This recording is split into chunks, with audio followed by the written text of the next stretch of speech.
కాలంలో ఒక కొత్త కంపెనీ తీసుకురాలేదు, ఒక్క ఉద్యోగం ఇవ్వలేదు, కూలగొట్టడంలో ప్రధాన స్థానం పొందారు రేవంత్ రెడ్డి.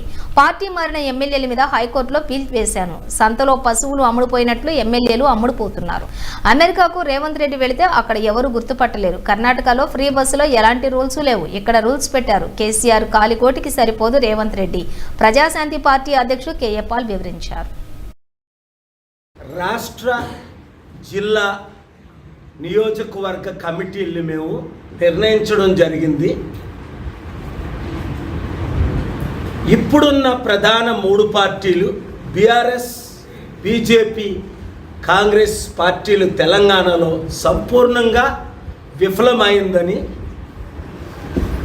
అందరికీ తెలిసిన విషయమే. సిపిఐ, సిపిఎం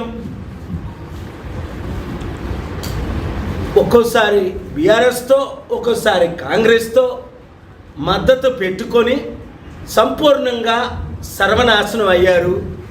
మంచి భావోద్వేగాలు ఉన్నప్పటికీ శర్మిల పార్టీ విలీనం అవుతుందన్నాను, కాంగ్రెస్లో విలీనమైపోయింది.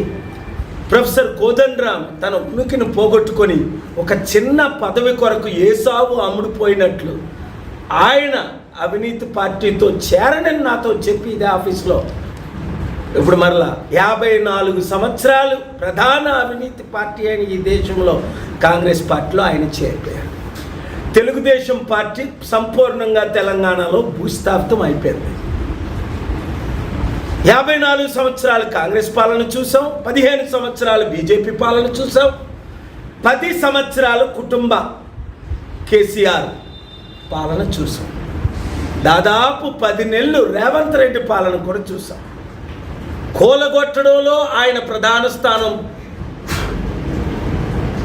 భారతరత్న పొందడానికి చరిత్రను ఆయన సృష్టిస్తున్నాడు.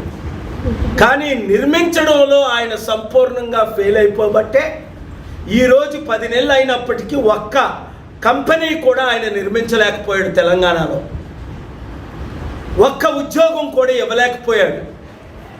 ప్రతి ఇంటికి ఉద్యోగం ఇస్తానంటేనే తెలంగాణ కొరకు 1500 మంది ధనరాజు లాంటి వాళ్ళు బ్రతుకున్నారు, కానీ 1500 మంది ప్రాణాలు అర్పించారు.